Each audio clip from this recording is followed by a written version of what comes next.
International Peace Day, state government calls for tolerance among countries. Federal government and organized labor signs memorandum of understanding on consequential salary adjustment. EFCC operatives arrest vote buyers in Edo State. And abroad, cross-border attacks between Hezbollah and Israel resumes. Good evening and welcome to the Delta Television News at 8. I am Ogaga Ikama. The state government has harped on the need for tolerance, dialogue, and good neighborliness among communities in the state. The special advisor to the state governor on peace building and conflict resolution, Chief Edwin Uzo, stated this in commemoration of the United Nations International Peace Day celebration tagged Actions for Peace, our commitment to the global goals, held at his office in Asaba. Henry Unogwa reports.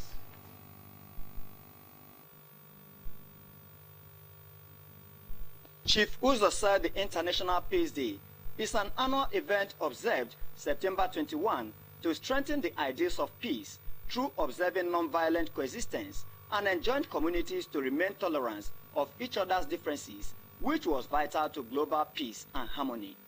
He noted that while peace remains sacrosanct, conflict will define relations among countries and communities, adding that in addressing conflict, critical stakeholders and the competing interests would always clash, hence the need for continuous dialogue, tolerance, and reconciliation.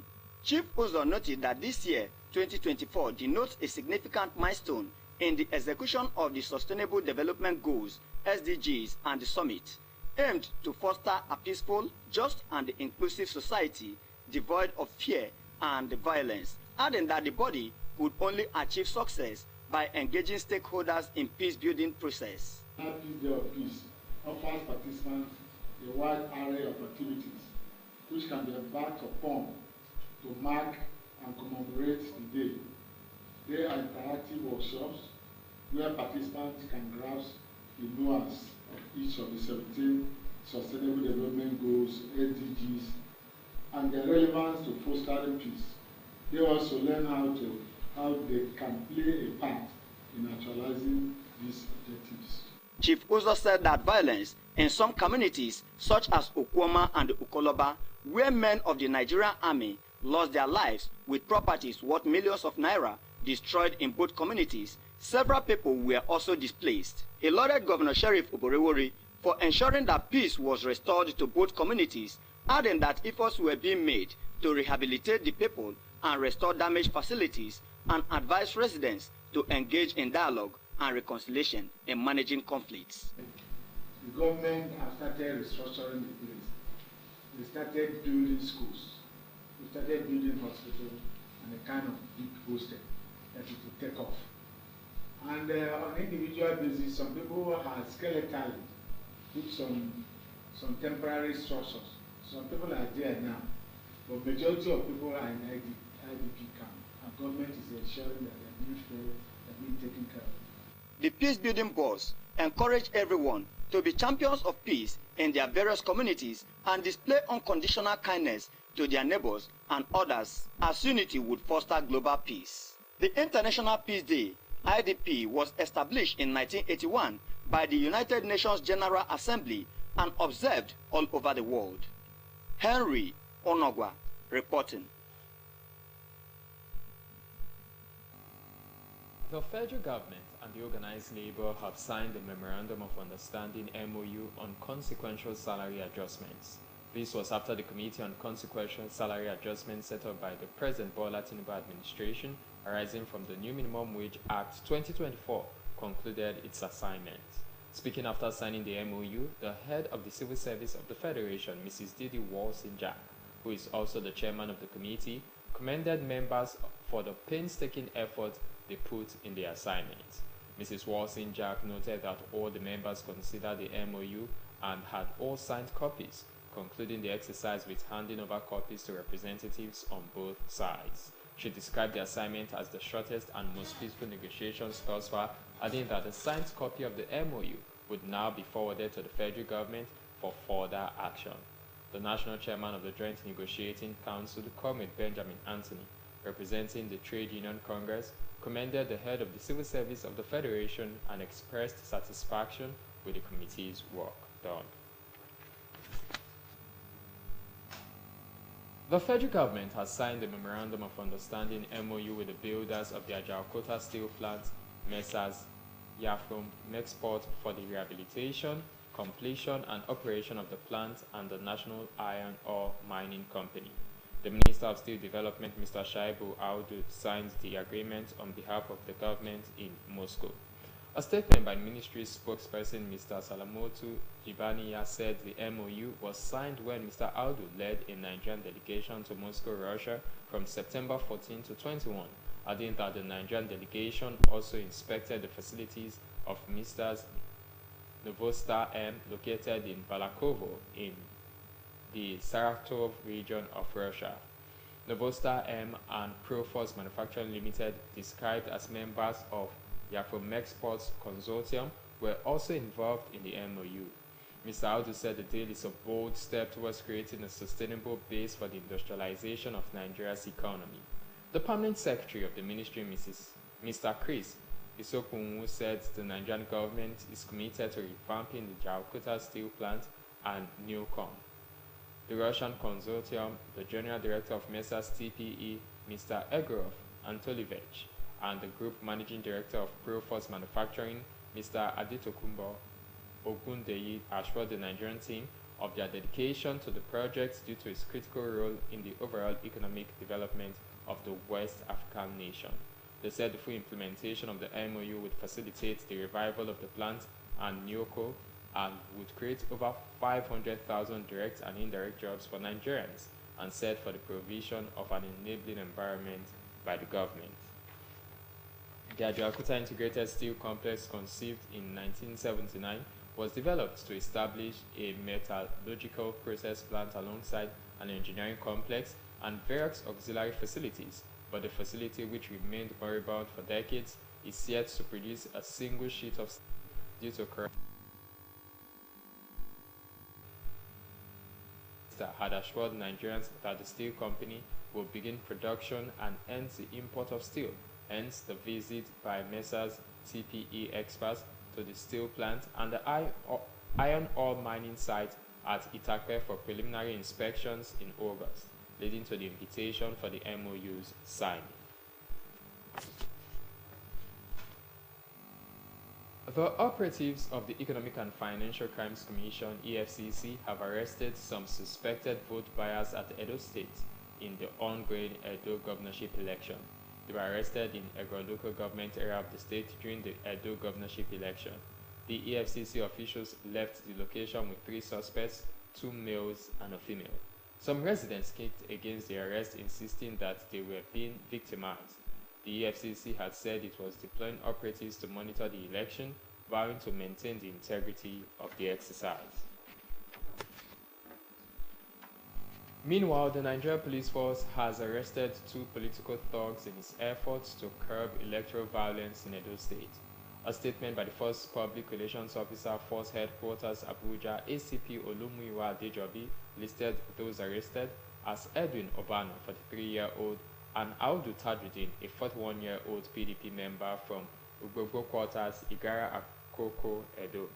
The statement said, acting on the tip-off that some individuals had been armed to cause mayhem during the election, the police operatives swooped into action and apprehended Obano at Edo Ward 4 at about 9 a.m. and Audu Tajuddin at Igara Akoko, Edo on the eve of the election. According to the statement, upon searching the bags in their possession, 3 cut-to-size locally fabricated pistols were discovered on Obano, while 1 locally made gun was recovered from Tajuddin. They described the arrest as a testament to the Nigerian Police Force's commitment to maintaining law and order and ensuring a peaceful electoral process. The force headquarters stated that the suspects are currently in custody and will face the full weight of the law. It reassured the public of its dedication to protecting lives and property and urged citizens to report any suspicious activities to the nearest police station or via its published helplines.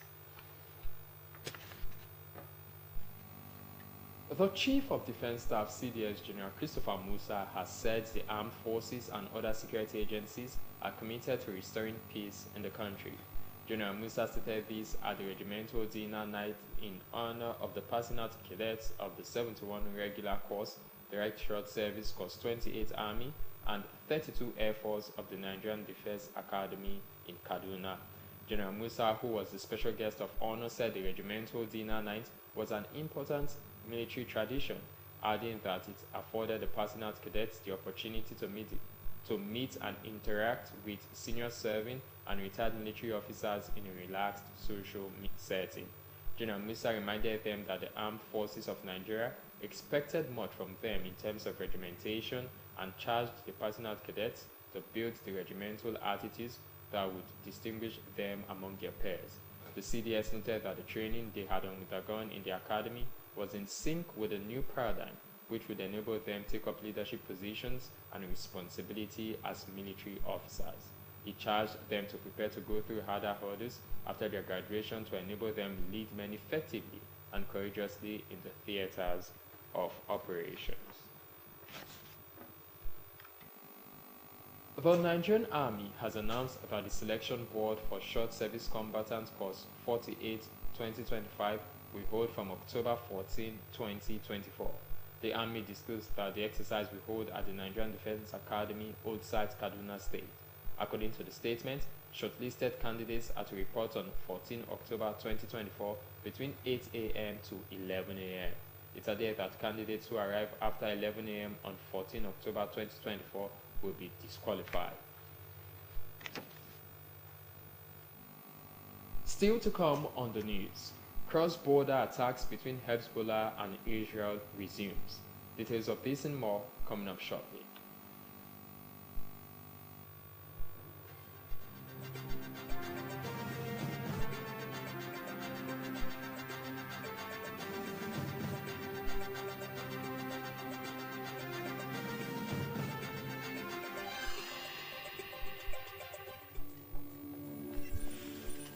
Ambition. My G, for our ambition, we go hard. We go day night till we make it. We go hard till we find that perfect beat. The perfect beat, the one the world will put on repeat. So we chase greatness in every moment, making every naira count. We put out content after content till it's comment after comment. And with Glow by our side, We have more to offer. because the MyG bundle comes with bonuses Giving you way more data value and way more steez on IG, Snapchat, TikTok, WhatsApp, Glow TV, Audio Mac, and Boomplay. in one fly package. Dial *312# now and select my G bundle. Unlimited.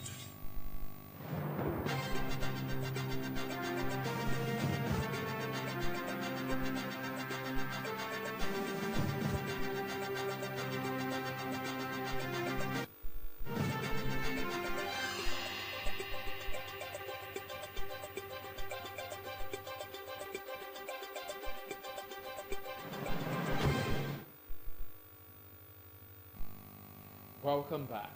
The global scene is next as we join our world news desk. Cross-border attacks between Hezbollah and Israel have resumed, with Lebanese armed group firing new waves of rockets at northern Israel, while the Israeli military has carried out airstrikes in southern Lebanon. The exchange of fire comes after Hezbollah confirmed 2 senior commanders were killed in an Israeli strike on the Lebanese capital Beirut yesterday. Lebanon's health ministry said the attack killed at least 37 people, including 3 children. The Israel Defense Forces IDF said the strike targeted the Iran-backed group's military leaders, killing 16 Hezbollah members, including 12 senior commanders. UN Human Rights Chief Woke Tuk said the pager and walkie-talkie explosion this week in Lebanon, which killed 37 people, violated international humanitarian law. Ukraine has banned the use of the Telegram messaging platform on official devices issued to government and military personnel, as well as defense sector and critical infrastructure employees. The country's powerful National Security and Defense Council (RMBO) said this was done to minimize threats posed by Russia, which launched a full-scale invasion of Ukraine in 2022. The RMBO said yesterday that Telegram is actively used by the enemy for cyber attacks, the distribution of phishing and malicious software, user geolocation, and missile strike correction. Telegram is widely used by the government and military in both Ukraine and Russia. In a statement, the RMBO said the ban was agreed at a meeting of Ukraine's top information security officials, military as well as lawmakers. It said military intelligence chief Kirill Budunov had presented credible evidence of Russia's special services' ability to access personal correspondence of Telegram users, even their deleted messages.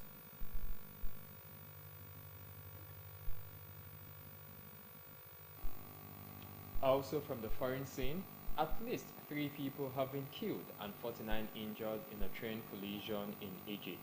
The country's health ministry in a statement said 30 ambulances and reinforcement medical teams were sent to the scene of the collision in the city of Zagazig, the capital of Al-Shakir Governorate. It said the injured were transferred to Al-Ahrar and Zagazig University hospitals in the city, and the rescue operations were still ongoing, even as it said that at least 5 of those injured were in unstable conditions. Images from the scene showed crowds of people gathered around the twisted wreckage of the trains as the rescue operations took place. Reports say there has been a deadly accident on Egypt's aging railway system almost every year for the past 20 years. According to the Central Agency for Public Mobilization and Statistics, Egypt recorded 2,044 train accidents in 2018 and 1,793 the year before.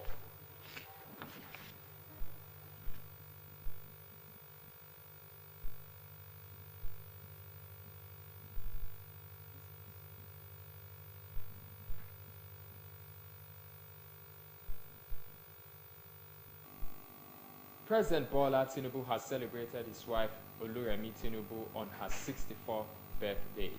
President Tinubu, in a birthday statement, expressed gratitude and love for his wife, saying that she has been his rock, confidant, and greatest supporter.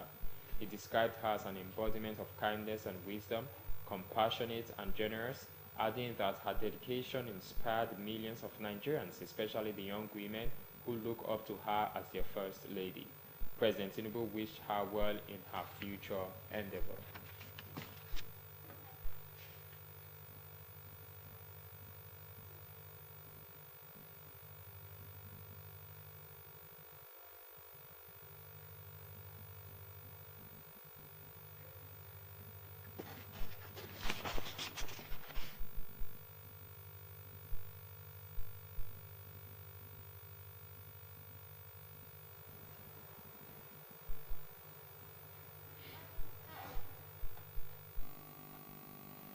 Let's join our business news desk for happenings in the business sector.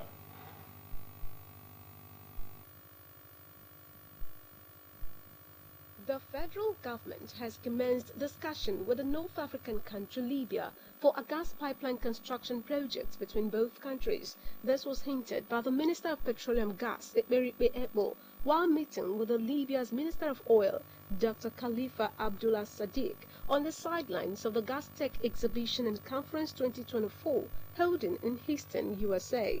Dr. Ebo said the potential gas pipeline would begin from Nigeria to Libya. According to him, the strategic meeting aimed to strengthen energy cooperation between the two nations. Ebo, on his X handle, said the discussion surrounding the construction of a regional pipeline between Nigeria and Libya has been ongoing for some time, as both nations are key oil and gas producers in Africa. On the Nigerian delegation were Mr. Olalekan Ogunleye, EVP Gas NNPC Limited, Mr. Maha Gilde, International Business Advisor to the GCEO of NNPCL, and Mr. Ojon Ekanem, technical advisor to Minister of State Petroleum Resources Gas, while the Libyan team had Dr. Bastit Al-Ashab, Mr. Khalib Jabi, Mr. Yusuf Al-Shatri. It would be recalled that in 2022, the then Libya's oil minister, Mohammed Aoun, proposed that the ongoing $13 billion Nigeria-Morocco gas pipeline from Nigeria should pass through Libya instead of Algeria, another resource-rich African country. The cross-border pipeline is expected to transport gas from Nigeria to other African nations and the European markets upon completion. The pipeline spans 5,600 kilometers and will traverse 13 African countries: Nigeria, Benin Republic, Togo, Ghana, Cote d'Ivoire, Liberia, Sierra Leone, Guinea, Guinea-Bissau, Gambia, Senegal, Mauritania, and Morocco. The federal government has reiterated its commitment to implementing global best practices in the rebasing of the Consumer Price Index (CPI) and Gross Domestic Product (GDP), as well as in the conduct of the Nigerian Living Standards Survey (NLSS). The Permanent Secretary of the Ministry of Budget and Economic Planning, Dr. Vitalis Obi, highlighted this during a dialogue with experts in Abuja. Dr. Obi said applying global standards in rebasing the GDP and CPI will offer a more accurate reflection of the economy, including the impact of emerging technologies, which he noted would enable policymakers design more effective economic policies. He explained that the rebasing process involved updating the base year and revising the weight used in the economic calculations, noting that the NLSS assesses household consumption and welfare conditions. The Permanent Secretary emphasized that updating the basket of goods and services used to calculate the CPI will enhance the understanding of inflation trends, which is crucial for maintaining monetary and price stability. He pointed out that there have been substantial structural changes across various sectors since the last debasing exercise in 2014, particularly in the rapid expansion of technology and digital industries such as fintech, e-commerce, and digital services. The Statistician General of the Federation, Prince Adeyemi Adeniran, remarked that the Nigerian Living Standards Survey (NLSS), conducted every 4 to 5 years, produced national poverty headline rates and other indicators of household welfare. Prince Adeniran highlighted that the ultimate objective is to ensure that the methods used in conducting the NLSS as well as in rebasing the GDP and CPI are robust, aligned with international best practices, and tailored to the Nigerian context. As part of its Youth Talent Development Program, the Nigerian Football Federation (NFF) has successfully completed a 2-week training program for the national under-15 boys, otherwise known as Future Eagles, in Abuja. This is in line with FIFA's Talent Development Scheme (TDS) initiative aimed at creating a sustainable legacy for long-term talent development in the country.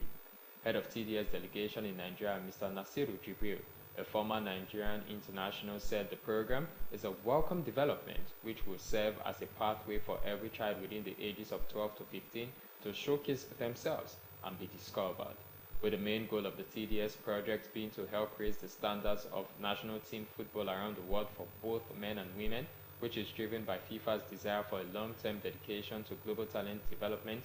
Mr. Jibril said he is confident the program will form the major plank for supplies to the senior national teams in no distant time. The head coach of Nigeria's under-15 national team, Mr. Patrick Bassi, said the process of recruitment had been transparent with merit as key factor without any form of bias or sentiments. According to Coach Bassi, a total of 120 players divided into 2 batches were invited to camp for the first phase of the program, with 40 players to be selected for another schedule before the end of the year.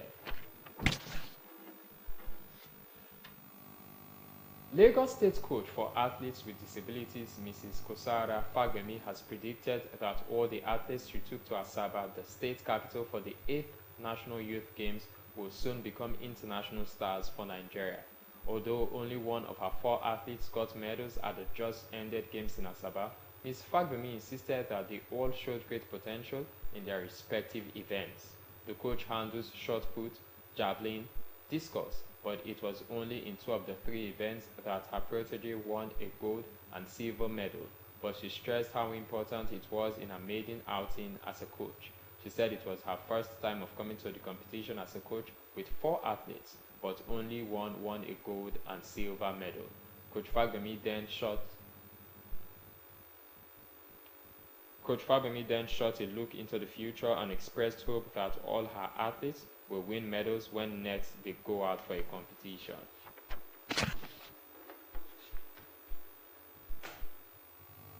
Next is the thought for the day. If you spit at the sky, it will fall into your eye.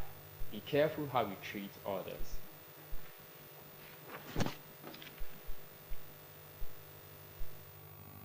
To end the news, here again are the highlights. The state government has harped on the need for tolerance, dialogue, and good neighborliness among communities in the state. The special advisor to the state governor on peace building and conflict resolution, Chief Edwin Uzo, stated this in commemoration of the United Nations International Peace Day celebration tagged Actions for Peace, Our Commitments to the Global Goals, held at his office in Asaba. The federal government and the organized labor have signed a Memorandum of Understanding MOU on the consequential salary adjustments. This was after the Committee on Consequential Salary Adjustments set up by the President Bola Tinubu administration, arising from the New Minimum Wage Act 2024, concluded its assignment. The operatives of the Economic and Financial Crimes Commission (EFCC) have arrested some suspected vote buyers at Edo State in the ongoing Edo governorship election. They were arrested in the Ego local government area of the state during the Edo governorship election. And abroad, cross-border attacks between Hezbollah and Israel resumes. That's the news. Thank you so much for watching. I am Ogaga Ikama. Good evening.